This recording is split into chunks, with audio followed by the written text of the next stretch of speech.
दरवर्षी 31 मे हा दिवस सर्वत्र जागतिक तंबाखू विरोधी दिन म्हणून साजरा केला जातो.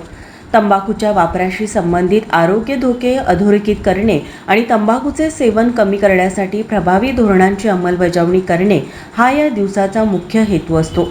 यावर्षीचा जागतिक तंबाखू विरोधी दिनचा focus you step in and speak out यावर आहे. कारण जागतिक स्तरावर प्रौढांपेक्षा जास्त दराने मुले हे सिगारेटचा वापर करत आहेत.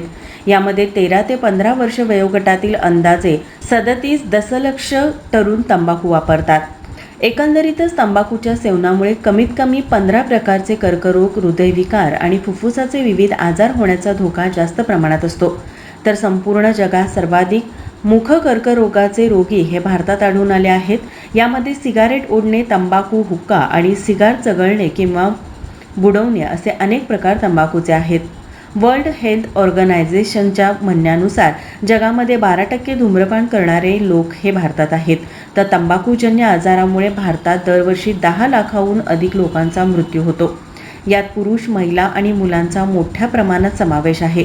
भारतात 28.6% प्रौढ तर राज्यात जवळपास 26.6% प्रौढ व्यक्ती हे तंबाखूचे सेवन करतात. भारतामध्ये प्रत्येक वर्षाला 24,000 करोड रुपयांचा तंबाखू विकला जातो. तर भारत सरकारने 27,000 करोड रुपये हे तंबाखूमुळे होणाऱ्या आजारावरती खर्च करतात.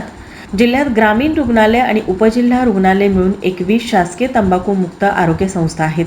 तसेच जिल्ह्यात प्राथमिक आरोग्य केंद्र आणि सहप्राथमिक आरोग्य केंद्र मिळून 488 तंबाखूमुक्त आरोग्य संस्था आहेत. यामध्ये गेली महिन्यात नोंदणी झालेल्या रुग्णांची संख्या 578 इतकी आहे. त्यापैकी 53 जण हे व्यसनमुक्त झाले आहेत.